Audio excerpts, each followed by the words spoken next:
We are activating your unique self-discovery one show at a time. The Orchard of Wisdom Self-Discovery podcast are at your fingertips, just waiting to inspire and invite you in discovering just how awesome you really are and how to navigate through life in joy, enrichment, personal abundance, in mind, body, spirit, heart, and soul. All the people we bring you are here to serve you on your journey of life. Do enjoy our next show. Good morning, good afternoon, and good evening. Welcome back to another edition of An Author's Kiss right here on selfdiscoverymedia.com. I'm your host, Sarah Troy, and my guest is Elizabeth Smiroldo. I hope I'm doing that justice. She's written a fantastic book, really quite fascinating, called The Silent Count. And it's a thriller, but it's around climate change.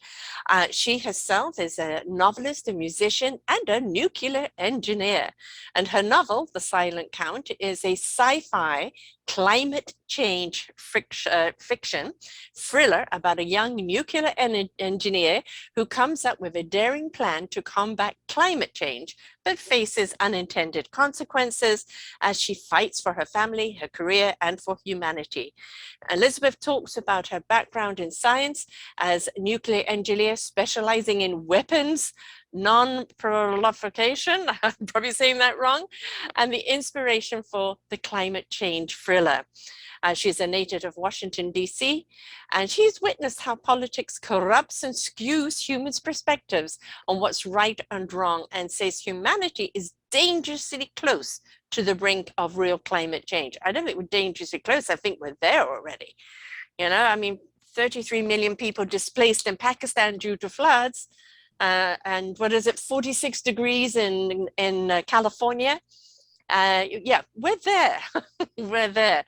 And I'm glad you've written this more as a thriller, because I think people pay more attention to something they think is fiction, but there's so much fact in it, than you actually giving them based on fact. Because sometimes they don't want to know, or it's up to the government to deal with, it's got nothing to do with me, or they don't know what to do with it because they're unempowered. But somehow writing it in a thriller or in something that they feel they can relate to kind of gives them permission to see things differently, doesn't it? Welcome to the show, Elizabeth. Thank you so much for having me. It's a very hot day in Washington, so it's September already, and I guess you're right, it's not something that's going away. No, it definitely isn't. We really have to change our ways, and like in a lot of ways, obviously there is a certain amount of climate change that automatically happens with the cycle of Earth, right? But then of course there's a great deal of man-made, which is escalating that whole process. And quite honestly, if we don't change, will there be an Earth for us in 30, 40 years? Knows. There was just an article today in the Washington Post about a study that was done that said in coastal areas we can expect about a foot increase in the water levels in the next, I think they said by 2050, but most of it's going to happen all at once. It's so I do have a property on the coast, and I have to think of this myself. Yes. I think that's we are seeing repercussions, and I should say that, so my novel, The Silent Count, so for my novel, I started writing it quite some time ago, and when I first started writing it, I thought, oh, climate change is going to be like, remember Y2K? They thought that we would all be dead because the computers would all switch to, they wouldn't be able to accommodate. Which I never understood that. It didn't make sense, but anyway. But they did fix it, and everything was fine. I thought climate change is going to be just like that. And by the time I finish writing the book, we won't be talking about it anymore, and it will just be a fun project that I did. Well, here we are all these years later, and we're still talking about it. So yes, the situation is just, in fact, as I was writing the book, things were getting worse than what was in the book. Yes. I tried to make the book more of a contemporary novel. It was supposed to be originally set far in the future. Now it's set only slightly in the future because of how things have changed. Yes. It's crazy. And in a way that might be good, because If it was far in the future, oh, I don't need to worry about that. But when they kind of read it and realize, hell, this is happening now, it is more of, I need to pay attention. Right.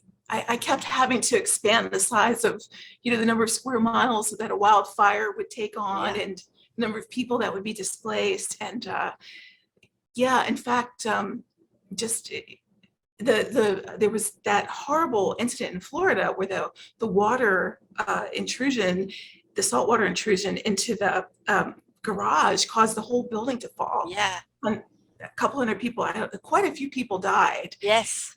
And so I did put that in the book as an example of Yeah. something that happened, because it really did happen. Yeah. This is not fantasy. So, you've kind of written a faction novel mixed with fiction and fact. And, when people read that and it's like, well, hang on, is this the fiction part or is this the fact part? I mean, it's always leaving people with a, I need to look at things differently, pivot their approach to things. And that's really, entertain them, yes, but you want to leave them with food for thought.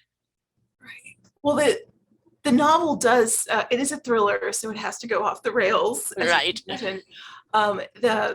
There is a part of faction, as you say, that is a big part of the novel, because they decide that things get so bad, and really the president believes his poll numbers have dropped so low that he has to do something about the climate.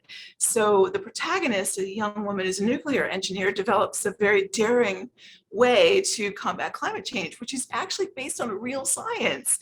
But nobody would ever say that we should do this in their right mind. Right.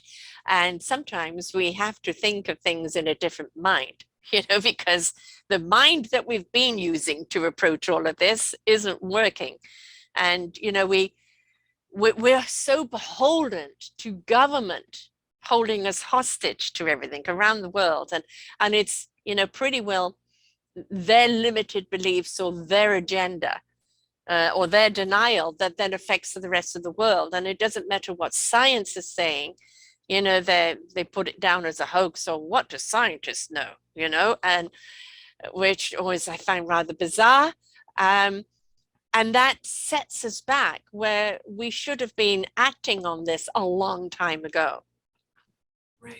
Right. In the novel, everyone adheres to the 24-hour news cycle. Yeah. This terrible cataclysm today, business as usual tomorrow.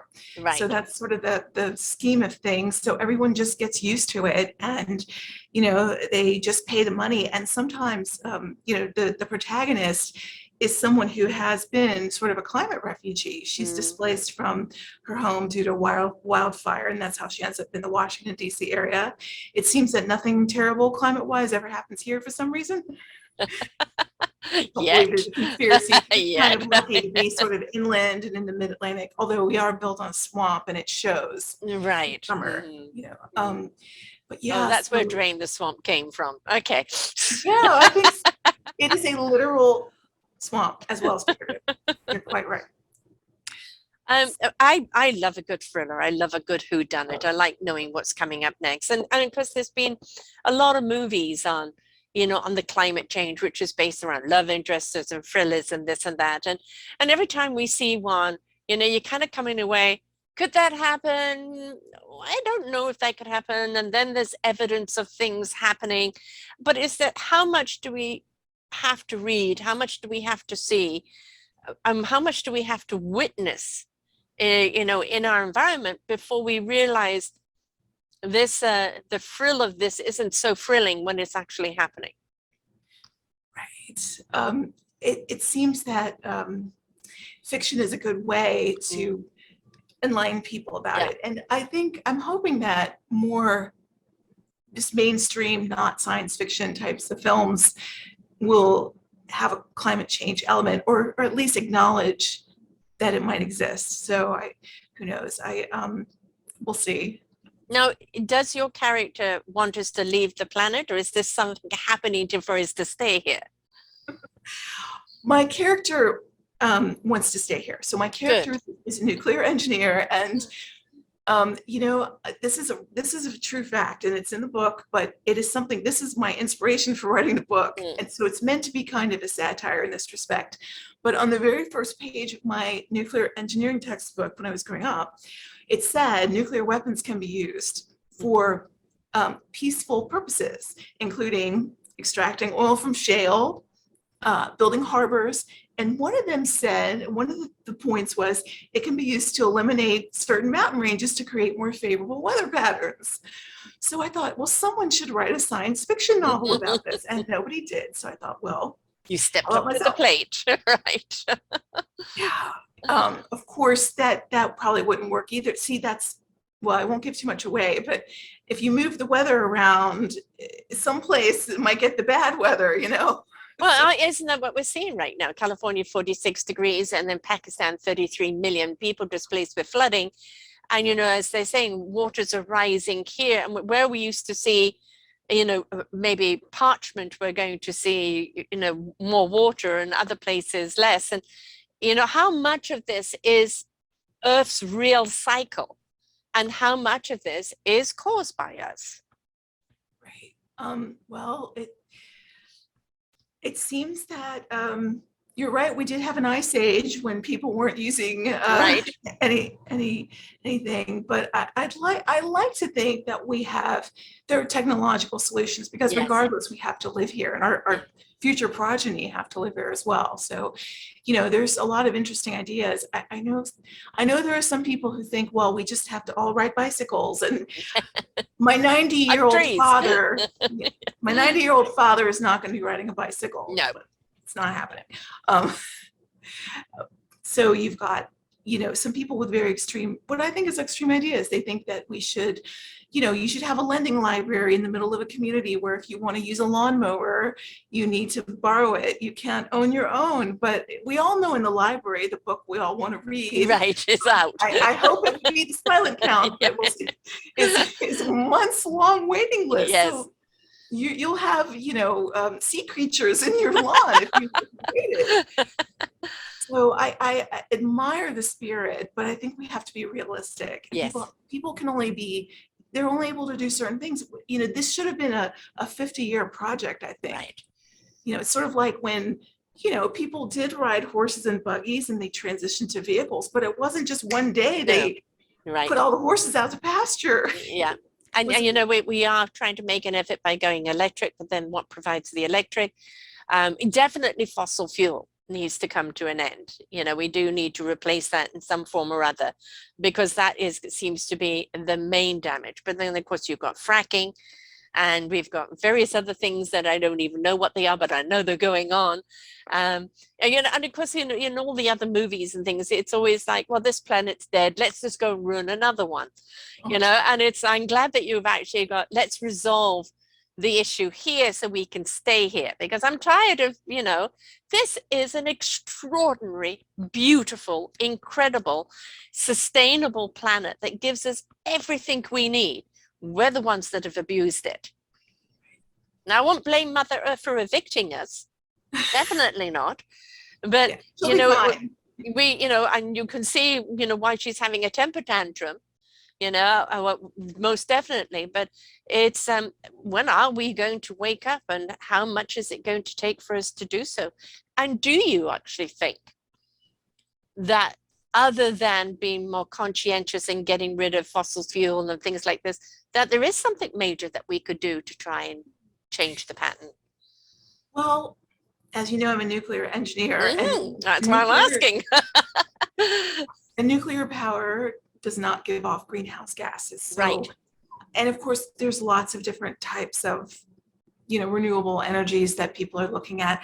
I don't think the technology is here yet to make that completely the only thing we can use, because, when the sun doesn't shine, when the wind doesn't blow, you have a brownout, right. So, but with nuclear, it goes on all day. And with fossil fuels, and I know people say that this would never work, but they are talking about carbon capture. If someone could come up with something that would work, that was, if it was possible, then maybe, because we have a lot of energy needs in this country and in the world. It's not just us. It's not just us in first world countries, they have coal maybe in a, and that's all they have in Yeah. a small third world country. And we can't just say, well, you've got to build a nuclear power plant, or you've got to build a, series of of generators, or of solar photovoltaic farms, because it's not fair to them. They have to develop their economies as well. So, but you would think that somebody, was planning this over I the know. years, but they're not.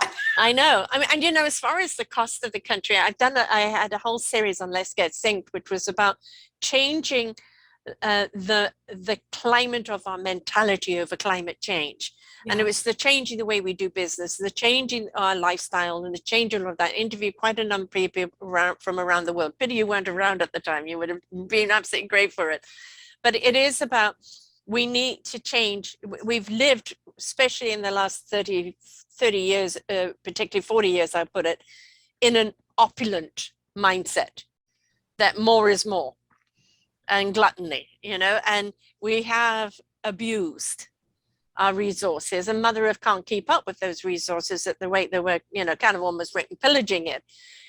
We do have to change our mindset, and that less is more, and manage more with less, and that this need for more is that status. Do we really need it? And I think that changing our mindset is really, really important.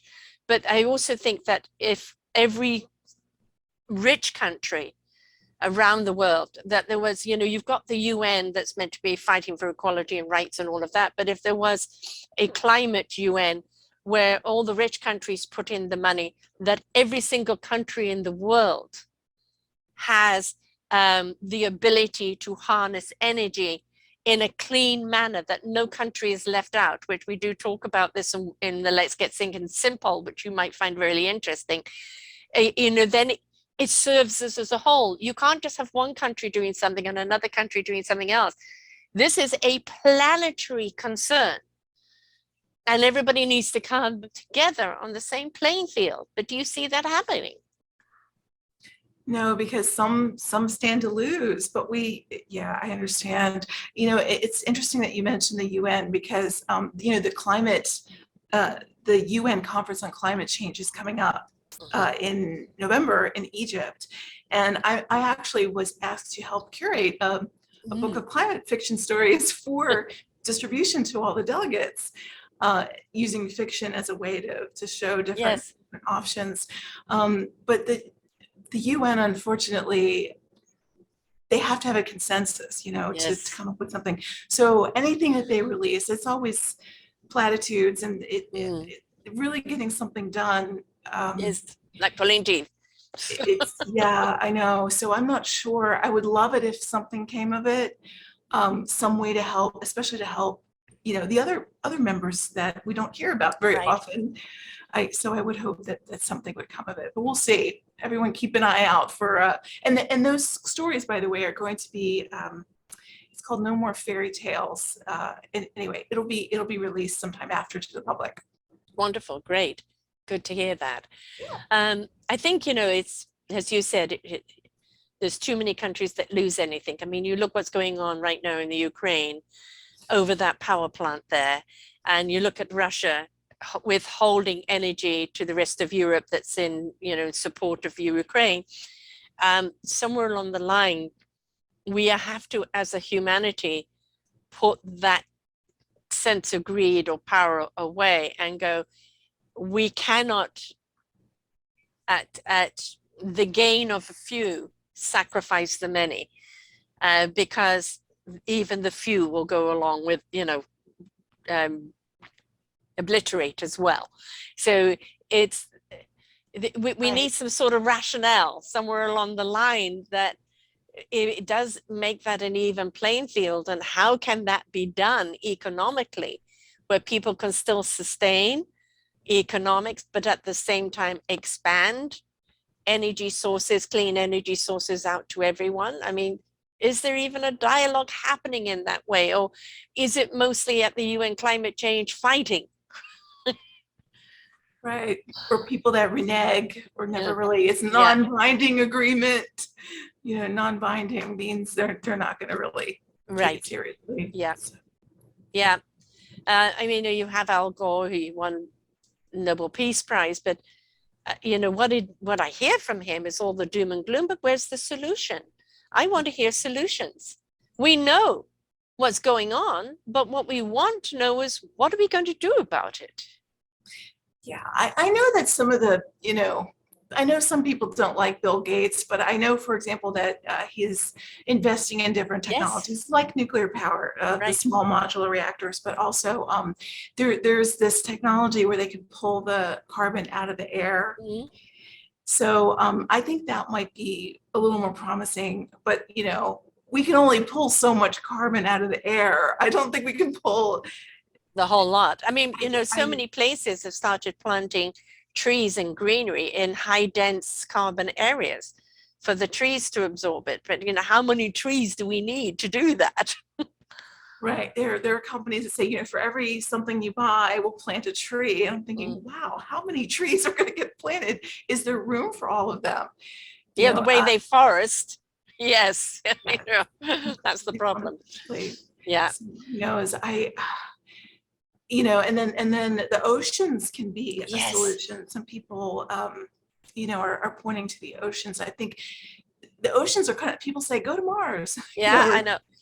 There's a whole but world underneath the ocean surface, right? With an incredible amount of right. resources there. And energy too. Yes, yes. And it's, how do you harness that energy in a game, in a recyclable way that we're not depleting, because we need energy to beget its energy, right? So I remember a few years ago, I was involved with a quantum electric motor, and this was back in 2007 and 8, and we got caught in our back has been caught in the crash, and then we got people stole it from us and all of that. But the motor worked through quantum energy, and it had a way of energizing itself, re-energizing itself. Hmm.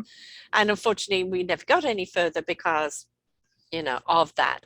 Um, but there are so many wonderful innovations out there coming from individuals, and we don't help them get patents, or it gets bought by big companies and shelved. Where is the protection for that? And why are we not saying, look, if you've got a great idea and we feel it's patentable, we'll pay for the patent, and let's put it to practice, because we know the innovations are out there. Right. In the United States, they had what they called a nuclear renaissance, and they wanted to build some new nuclear plants. And one of the things, now there are a few reasons why they pulled a lot of the applications. They're really only building a few now, but they had many in mind. And the reason why was because, with all the fracking, Mm. the price of natural gas really plummeted. But people don't realize that this is all very cyclical. And now, of course, things have changed and the price of gas is very high. But it's all very short-sighted, Yes. So And fracking is short-sighted. The amount of, we have a lot of it here in Canada, and it's dreadful what it's doing. And deniable, deny, but no, it's happening. How much do we have to deny? right. Yeah. So people thought that that was the answer to it all Yeah, of our, well, we have all the energy we need, and we don't have to import anything. And people don't understand that it's very short. We have to think of the long term.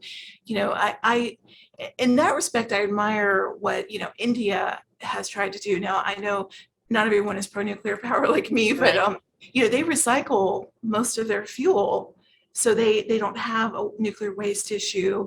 They've operated safely for many years, and they have some very innovative plants, and they want to move to using thorium instead of uranium, which is more proliferation resistant. And so, there are a lot people in the United States, sometimes they think, oh, we're the only, or Canada, or Yeah. we're Great Britain, we're the ones with all the answers. No. Mm-mm-mm. No, and I'm quite honest. I mean, I've interviewed quite a few people from India, and one was an Indian reporter, and he was talking about a great deal of innovation, but he was also talking about a great deal of corruption, especially at local government, where there was money for this and that, etc., and then not happening because it went into pockets. And it's nice to hear that in other areas, the money is going to where it should be going. I just wish it also trickled down to the people where it's meant to be going as well. Perhaps with what's happening in Pakistan, this is horrific. Obviously, we're going to see a lot more lives go. And are they even going to be able to rebuild on that land? Are they going to become? I did another show many years ago, back in 2014, I think, on migration due to climate. Not not war, but climate.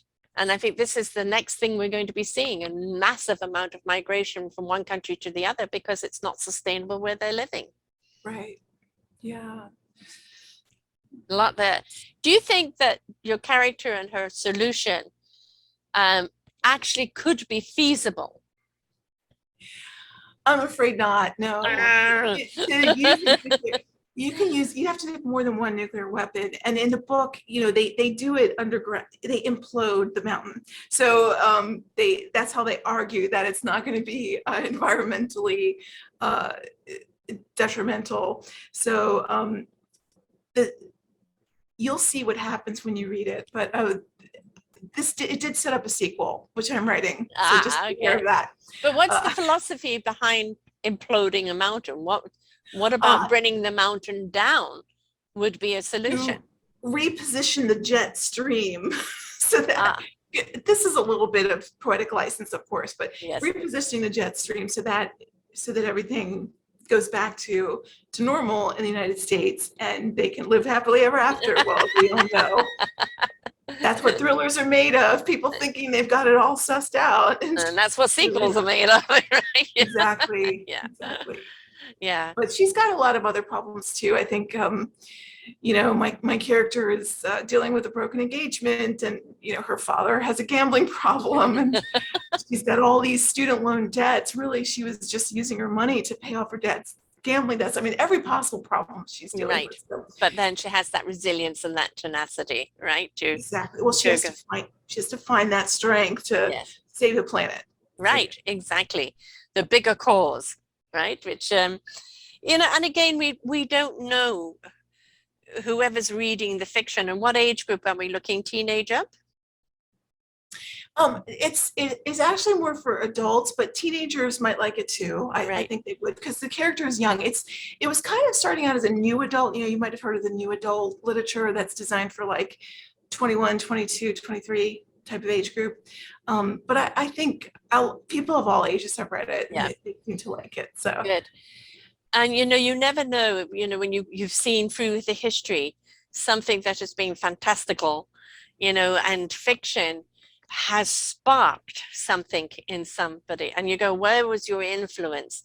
Where did you get the idea from? And it will go back to something they read or saw that, way back when they were young, that they thought, well, what if this was possible? So we never know, do we? I mean, that's the thing about birthing a book. You put it out there, how people are going to receive it and what they're going to do with it. Whether it's just put down a nice book, or whether it becomes a conversation, or hopefully it does become a conversation on climate change and what else is possible. But we don't know. When it's out there, we don't know where it's going to go or what it's going to do. And that's kind of exciting, isn't it? Yeah. It is. And I've seen conversations so far. If people want to go to my Goodreads site, they look up the silent count on Goodreads. Some people have pointed out some very thought-provoking things. It's not only about, remember, the climate change, it's about the government's reaction. Yes. So in a way, it becomes kind of a spy thriller / political thriller in the process, because there's the reason for the president, as I said, wanting to do all this, because his poll numbers were down. Right. He wants to, and then wants to be seen to being the hero. Yes, and everybody says, sure, we want it, but there's a couple of dissenters. We can think of a lot of things where everyone just kind of jumped on the bandwagon, and for better in some cases. Like I certainly have. I've had vaccinations, but I know some people were not happy about that. Right. And so there's a lot of controversy there. So, what is it that what is the right way to go. So Right. the book is, and I never really thought of that before the Yeah. book came out, but people have pointed it out now that it's sort of is an analogy. Yeah. Um, when we look at any, fictional story, be it movie, TV, or book, government is always in the way. Yeah. Right. And it's like, have you forgotten that you were just an ordinary human before you got into this thing of power? And have you also forgotten that you are in service to the people? And I think it's something that gets very much forgotten when they get into certain political realms. And it does become all about their popularity or their, sustainability, and to hell what the cost is. So, the fact you're representing that, unfortunately, is all too true. Yeah. I think when I worked for the government for 11 years, and also I worked for contractors, so I'm no stranger to that environment. But I remember at one of the agencies where I worked, I was working with the chairman and the commissioners, and them saying how the public confidence is everything. You're not going to have anything unless you have the public confidence. And I think that ship sailed a long time ago. People have lost confidence in politics carte blanche. And I think what we need to see is a much younger generation in it. Yes. The whole old hierarchy, my age plus, because I'm turning 68, so my age plus, you've had your time. You screwed it up royally. It's too late to backpedal or to try and hold on to the past. We need the young innovators that are willing to seek possibilities, willing to have conversations, willing to go, there is no box. And we need that generation now. And I'm hoping when it comes to the next election, we will see that. Yes, I know. It really bothers me when people disparage this younger generation. Yes. I see people like my nephew and hundreds of others like him, and they just are working so hard. They want so much to do well in school, and I know not every kid is like this, but there's a lot of them that really are just fighting to be something, and they want to solve the problems now. Right, exactly.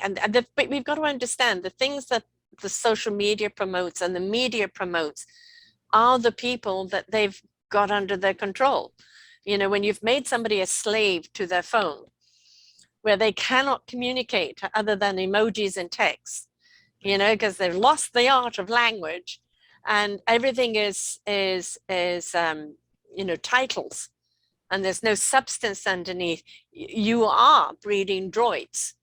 Right. But we've got to remember there's the other side of the scale that are not mindless and giving themselves over. People say robots. Well, the robot is this big, huge cell phone that you're so addicted to, right? It's made you robotic. On the other side of the scale, you've got people. I've got 3 millennials, and each one of them in their own way are contributing, whether it's small, but they're contributing either by being vegan, driving electric cars, being very mindful of their waste, being very mindful. My son has a restaurant, so everything biodegradable, locally sourced, and doing their best to be sustainable in any way that they can be. Now, if everybody stepped into that mindset in their own parameter, then we would actually see a difference out there, right? So while everybody's waiting for government and for science to step up, we've got to look at what can we do, however small, because every drop in the ocean counts. Right. Every plastic bag. Yes. Yeah. I know. Yeah, we have them banned here. We can't use plastic bags. You have to bring your own bag, or it's a brown paper bag, and you have to pay for that. No more plastic bags. Where I live, we pay a tax, and there's some places where you don't pay a tax, but you just pay 5 cents each, and most people just pay the 5 cents each. Right. Yeah. No, it's no plastics here at all, and containers are changing, and containers for takeout and things like this are all changing. They've got to be more biodegradable, and so 15 years ago that wasn't there, 10 years ago that wasn't there. It is, and that I think is more being driven by the millennial or the Gen X. They're the ones that are driving that force forward. And let's face it, we're leaving them a mess. Yes. We really are. And so they need a lot of patience and tolerance, but I think they're also going to need a lot of, okay, cut the crap. I'm not interested in your ego. What are we going to do about it? And I think we're going to see that, especially with the next generations, your Gretas and things like that, right? We're going to see that. They just aren't buying into this balderdash anymore. So it's to think that, the generation that reads your book that is young are going to see where the problems lie, right? The blockages of even attempting something can go, well, no, that ain't going to happen. We're not going to make that happen. We're going to make sure government listens. We're going to make sure scientists put their heads together, right? And so it becomes that stimulation. And for the older people that still think that climate change is a hoax, a wake-up call for them to go, look around you. It isn't. What are you going to do about it? How are you going to change your lifestyle? So you're really serving quite a large demographic here. Yeah, I just wish that, I went to California and I think they don't have plastic bottles, or they don't have a lot of plastic bottles. Maybe it's voluntary, but you see glass bottles. Yes. So it can be done. And I know California just said they would phase out new gas engine vehicles. By 35, yeah. It's fascinating. I hope that they create the grid to go along with that. Which they don't have right now at 46-degree temperatures, right? Yeah. Exactly. So it does make you wonder what will happen for the rest of the country, but and the problem is the political will shift, so but doesn't the political will shift when the people in unison demand it?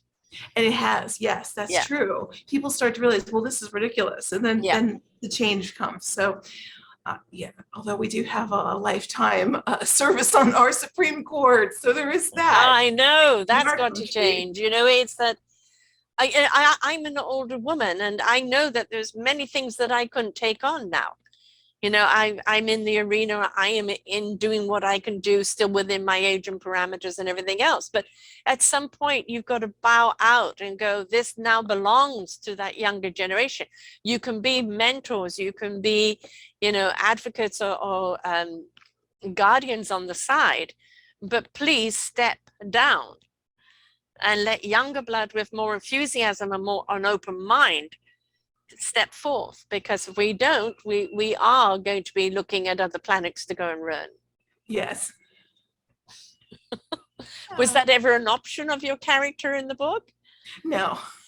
Good for her. No, but people, there's a space race going on with between the United States and China, and I think part of it is because there's no law that says you can't go to the moon and extract minerals and exploit it. So I think that's what the space race, and the United States wants to get there and do that before the Chinese get there. And the thing is, we might have to, because we want to have electric vehicles, but you require lithium and all these different minerals, which we don't have the supply of. And China has the upper hand. And there's just going to be this push-pull. Yeah. Really we've got to stop looking at, well, it's got it, let's just go and deplete that. When it's depleted, that will go to something else. I mean, have you seen the movie Avatar? Yeah. Right. So, they don't care what lives they're disrupting or the equilibrium of the existence there. They want what they want and they don't care. Everybody else is barbarian because they're not them. And we've still got that mentality, right? And it's like, well, it's there for the taking. No, it ain't. No, it ain't. And what are the repercussions of that taking? Might not be in your generation, your lifetime, but what about what you're leaving behind? Right. Where is that consciousness? And that's something I hope in the next book, ignite some consciousness in there, a little guilt, and putting some people on notice, got to change your ways. Yeah. We do have to change our thinking, most certainly. Otherwise, the book you're going to be writing is doomsday, and doomsday will probably happen before you finish the book. Oh, I know. I know. Let's hope not. We're on our road to that, though. We are on our road to a point of no return where we're going to start seeing extinctions, not just of animal thing, but of humanity. Because, it's there, however long it's going to take. But we thought we had time. And it's pretty evident right now that we don't. So, how you used to be able to count on 4 seasons and know what the weather was going to be like? And every time you watch the Weather Channel, it's like, above seasonal or below seasonal or extreme. And wonder why that is. Yeah. I mean, just on a practical matter, I went to visit my uncle at his a house by the river in Maryland, and he had to build a new pier because the water level rose so high. Yes. I mean, I think, people, they don't want to see down the line, but No. maybe if they looked at what was happening right now that was impacting them financially and, Yes. Not to mention so many disasters, certainly everyone must be impacted by them, if not for themselves, by a family member that they've lost or that has lost everything they own. Right. And again, look at Pakistan. Everything goes underwater. They don't have food, they don't have water, they don't have anything. Where is that water going to go? Right? And where are they going to build now? When, this isn't just a small area. We had here in British Columbia last year massive floods that washed away roads and took a great deal of agricultural land away, killing many animals and putting farms underwater. And we're still, recovering from that. And, that some of that farming is going to take years to regroup again. And you look at an area like Pakistan and you think that it doesn't affect us because we're here. Everything has a ripple effect, doesn't it? Right. And in the book, it's not just the displacement and the problems with the economy and the problems with, the environment itself, but there's civil unrest develops. Yes. So that can happen too. So everyone's concerned, wait a minute, they're going to come after me with a gun to keep me off their land when I'm just asking for help, that kind of thing. Right. So, yeah. And unfortunately, with a lot of mentality that is especially in the States right now, we will see more of that where it's the gun that speaks. It's terrifying. But you're terrifying. Right. It's the here and now. Yes, it is. It is. So, I mean, you're writing something fictional, futuristic, but as you said, the future's caught up with you. And, it is very factual. In writing the sequel, how much further in the future are you taking it? It will probably be a couple years in the future. So as I said, not to spoil too much, but things go very badly. and Dara has to continue to save the planet. So Dara, my main character. Right. And will anyone listen to her this time? It didn't work that time. Will they listen to it this time? Or are they going to hold it up against her? And she got to prove herself all over again. My hope, and this is what I think in real life too, I think people need to figure it out for themselves. So maybe that's my hope. As I said, not to give away too much, but I'm hoping that people, it's one of these things where it's sort of like with with so many policies, it's because people realize, wait a minute, why are we doing things this way? We need to do it this way. And everything just shifts and people are delighted because they thought, well, this is the way it should have been. So. Yeah. Eventually people have to come round to the logics of something, right? It's the irrational, the hysterical, the what's in it for me, and then eventually it comes down to it's about us and we have to really, pull our socks up, so to speak, and look at what really needs to be done. And as I say, I think that we're there now. we're there now. And I just hope that we can have egos and politics and greed, not be the driving force. I hope not. I'm being an optimistic here. Yeah, I know. I try. We try. Hard. But I also think it's up to us as the human race, not only to step up in any way that we can, but also to demand from from our corporations, from our government. I mean, our corporations have had to change many of their practices over the last few years because of pressure. And we don't realize how much power we have as consumers that we can put on the establishment to make the changes necessary. Yeah, consumers need to be educated too, because as Yeah. you know, there's greenwashing out there, and you've got some, the companies all seem to be saying, oh, we're Yeah. completely for renewable energy and so on, but you know that they're still going to have Yeah. a fossil fuel. I don't think they have any intention. They want to make themselves look like they're So doing. buyer beware. Yes, exactly. And The clothing, yeah. the mass-produced clothing that people wear twice and throw in the garbage. Right. I mean, I just people don't realize that's wasteful. That's something that can, maybe they should think about buying something that will last them a long time. Yes. Quality over quantity. Yes. Yeah. Exactly. We've got a lot to learn as a human race, for all our technology, for all our technological advancements. We're still very much a kind of Neanderthal people when it comes to certain thinking. And we really do need to look at ourselves and our own accountability and kind of grow up a lot. It is about who I am as an I. What can I do for the we? And we've got to bring the we into the conversation, because it isn't always about I, right? Yes. So when is the next book coming out? Well, I need to have a chat with my publisher, Solstice Publishing. We'll see. It's not finished yet, but Right. I am working on it very diligently. So I'm hoping.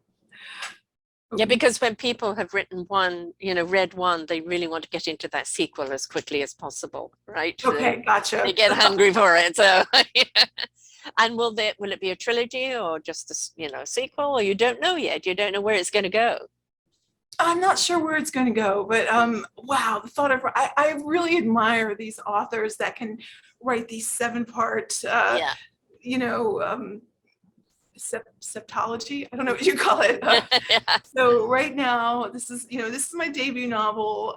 I wrote a screenplay once, which was only 100 pages. So I thought, oh, I know, I'll try a novel next, and it was much harder. I can tell you right now, it's super hard.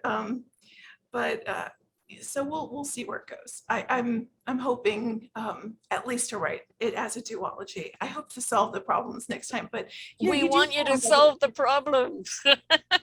For you to be as close fall in love to with your characters. You develop a lot of affection for them. Yes. Yeah, I mean, what I know from most writers, and my brother's an author as well, is that you can start writing about a character and your intention is to take it this way, and it goes its own way, it develops its own personality altogether. And it ends up kind of doing things that, I don't think about that, but there it is on the page. So just letting it go, right? How much of your music has influence to do with this? Well, I was a musician. I still do play a lot, and I write music at home. I don't really play out in the wild anymore as much.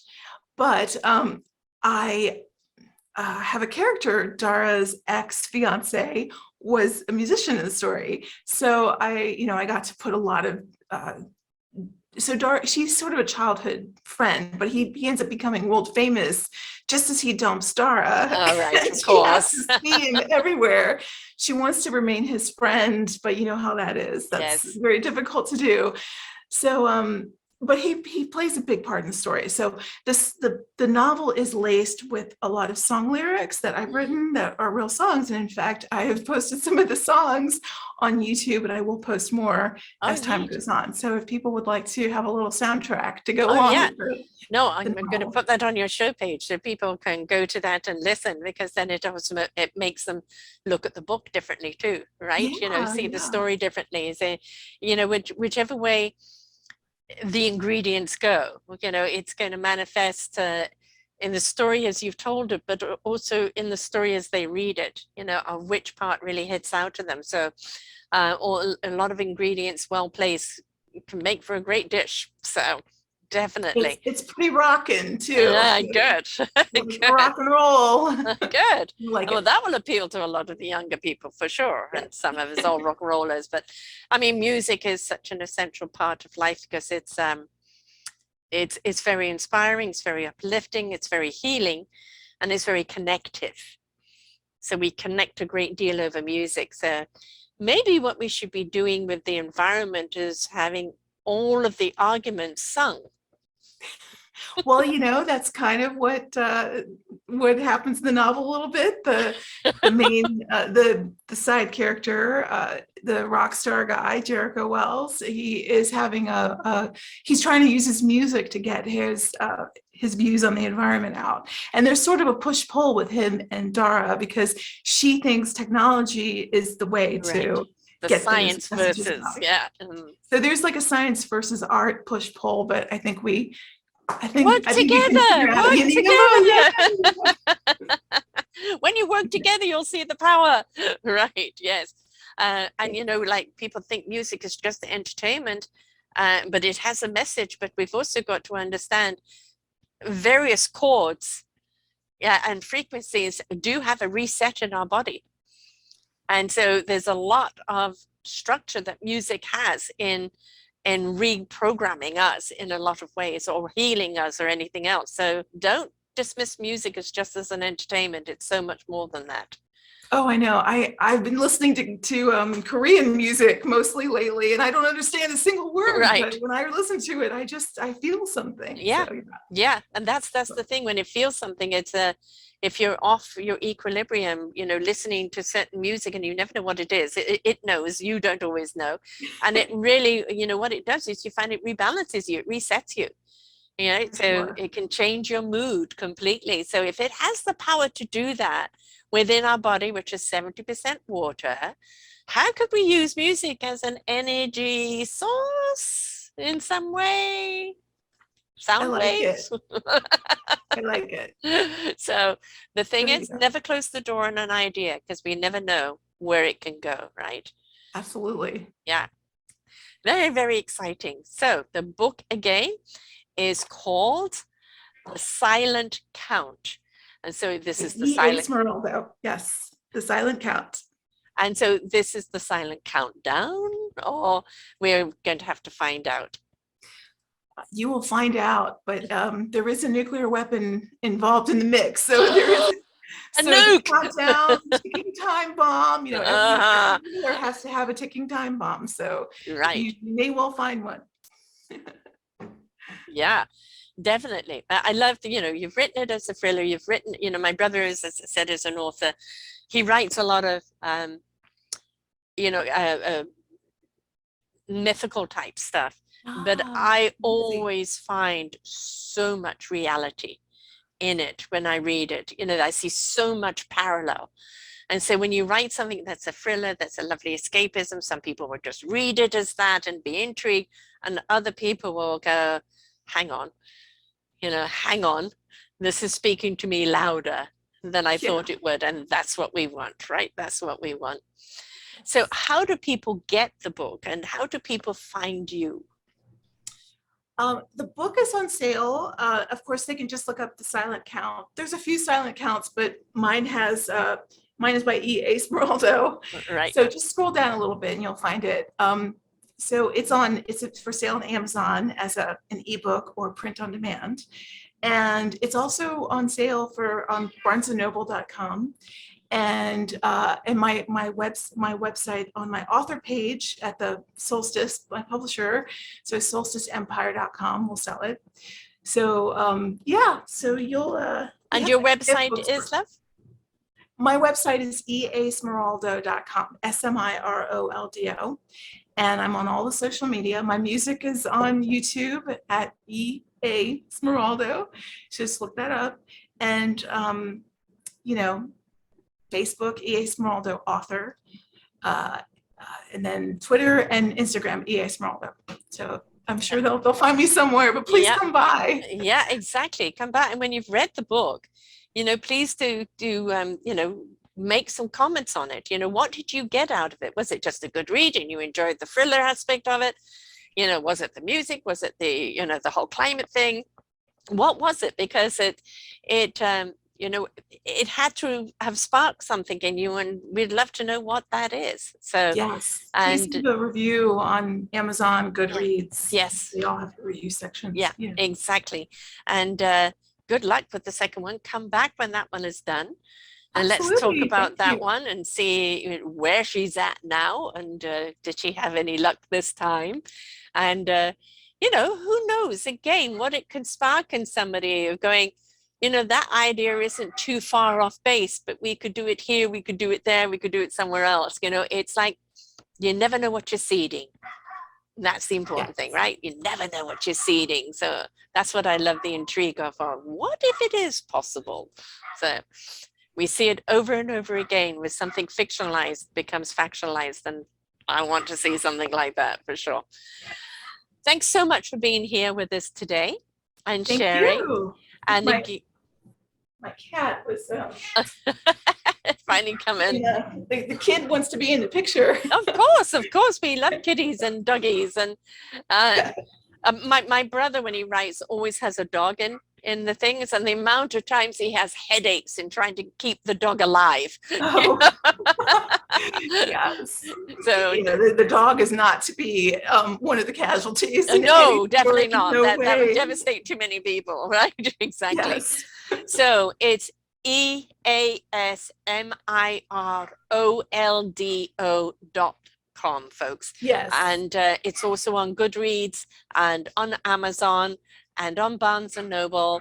I always say a book is a wonderful gift to give to people, just for no other reason than giving them a gift, and sharing it. Book clubs are wonderful because when people have read it, then they all come with their own point of view, and sharing that different perspective on a book just broadens the whole horizon of it. So same with podcasts, folks. Listen to podcasts and then have a discussion afterwards. The more we share, the more we converse about something, the broader we change our mind and our perspectives and allow creativity to come forward. So thank you for taking all that you know and putting it into a novel. I look forward to the second one. And until next time, folks, remember, you never know when there's an author in you. You never know what it's going to be about. And you never know the impact it's going to have on people. Just write it. Until next time, bye for now. We hope that you enjoyed the show. Find all of our shows on selfdiscoverymedia.com under podcasts or selfdiscoverymedia/shows. And for all our current shows, go to What's New. We are supported by you, the audience. You'll see a nice big shiny blue button for one-time donations, or follow us on Patreon and you will be able to support us there. We enjoy bringing you such wisdom. And the next show will be up in just a moment.